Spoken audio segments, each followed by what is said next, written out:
¿Qué es, desde tu perspectiva, ser ateo? ¿Cómo se define un ateo? ¿Qué diferencia hay entre el ateo y el agnóstico? A veces hay gente que dice no soy ateo, después te dice no, en realidad soy agnóstico, no les queda claro. ¿Cuál es la diferencia desde el punto de vista conceptual ahí? Sí, una buena pregunta.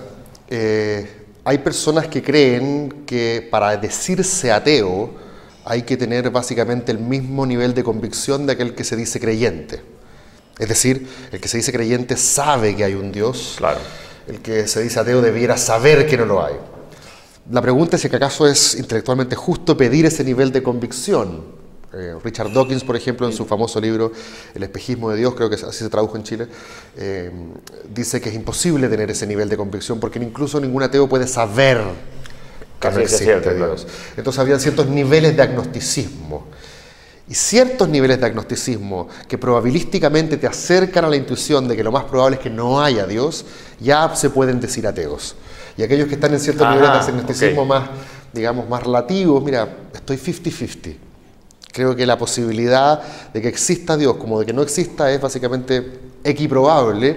Eso se podría llamar agnóstico. Pero aquel que cree que la probabilidad es mayor de que no exista a que exista, ya podría llamarse ateo. Pero es una discusión o sea, hay un rango de intensidad que define... Sí. Ya, eso es muy interesante. Y desde el punto de vista práctico, digamos, en la sociedad, sociedades que tienden a ser más religiosas o más creyentes, o sociedades que tienden a ser menos creyentes en Dios, ¿qué efectos tiene una diferencia con otra? Es decir, ¿cómo se manifiesta esto desde el punto de vista tal vez institucional o de la convivencia misma, digamos, dentro de una sociedad? ¿Tú crees? Porque hay quienes defienden la religión como un pegamento, algo que aglutina, otros que dicen que genera muchos problemas. ¿Cómo lo ves tú ese tema? Esa pregunta también es interesante porque deja relativamente en suspenso la pregunta sobre la existencia de Dios y se pregunta más bien sobre la utilidad de la religión. Claro. Que son es una segunda derivada en realidad. Es que podrían ser independientes. Uno podría decir que si bien piensa que Dios no existe, cuando hablo de Dios me refiero al Dios del teísmo, no al Dios sencillamente que echó a correr la bolita y las cosas pasaron, que sería como el deísmo. Los teístas creen, y las grandes religiones monoteístas como el cristianismo, el islam y el judaísmo, creen de que existe un ser sobrenatural que no solamente pone en marcha este drama cósmico, sino que también un poco lo supervigila y al cual le rezamos porque tiene la capacidad de intervenir en él. Si no, no tendría mucho sentido estar elevándole plegarias. Y en cierto sentido también le interesa cómo nos portamos. Ese Dios del teísmo uno podría dejarlo en suspenso y argumentar sobre la utilidad práctica de la religión. Y en ese sentido salió hace poco un libro muy interesante que se llama God is Watching You. Ah, sí. Dios te está mirando. Y a propósito de lo que tú dices del pegamento, creo que le escuché a Sebastián Piñera hace poco diciendo esto y fue fustigado, pero tiene un punto. Dice algo así como, todos nos portamos distinto cuando nos están mirando. Y cuando no nos están mirando, solemos hacer cosas que no haríamos cuando nos están mirando. De ahí la importancia de las cámaras de vigilancia, que muchos creen que son como elementos disciplinadores. Claro. Entonces, la tesis de este libro, God is Watching You, es que la creación del mito de un Dios que te estaba mirando sirvió para moralizar, por así decirlo. No moralizar en el sentido pontificador que se ocupa actual, sino para mejorar la conducta de las personas. Para crear ciertas virtudes éticas en la población que no se habrían formado si es que no estaba la idea de esta ficción, como diría Harari, que es el Dios que prescribe ciertos códigos morales, y si tú zafas la justicia terrenal, te agarra por el otro lado. Arriba es difícil que zafes. Entonces esa es una buena pregunta.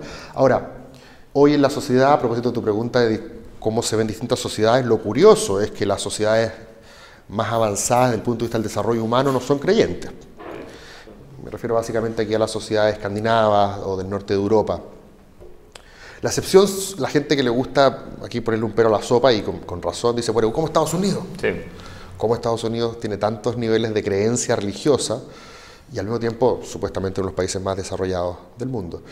Y aquí los filósofos de la religión, los sociólogos de la religión usualmente describen tres fenómenos. El primero es que no todos los norteamericanos son igual de religiosos. Las nuevas generaciones están siendo casi tan ateas como sus pares europeos. Lo que pasa es que las generaciones que fueron educadas en Guerra Fría entendieron que el adversario soviético era materialista ateo, por lo tanto era casi un valor patriótico ser creyente. Esa era una de las teorías que se postula. En cambio, sin Guerra Fría ya no habría necesidad de antagonizar tanto ese punto. La segunda razón que dicen algunos, y esto lo podremos discutir, es que generalmente la necesidad de Dios se acentúa en situaciones de vulnerabilidad. Y dicen que los estados de bienestar en los países europeos lograron en cierta manera suplir, o dicho de otra manera, limar ese estado de vulnerabilidad para que fuera el Estado, la sociedad civil u otras instituciones las que fueran capaces de tender redes de apoyo y de soporte que en Estados Unidos no necesariamente existen. Y la tercera es la razón básicamente libertaria, que es que en Estados Unidos la competencia por la fe habría hecho que en todas las esquinas hay una parroquia, una iglesia que en sentido reclama la adhesión, así como la reclama un supermercado, la reclama un canal de televisión, la reclama un partido político, también la reclaman las iglesias. Es decir, la competencia habría avivado el fenómeno religioso entre las distintas confesiones en Estados Unidos. Eso es interesante.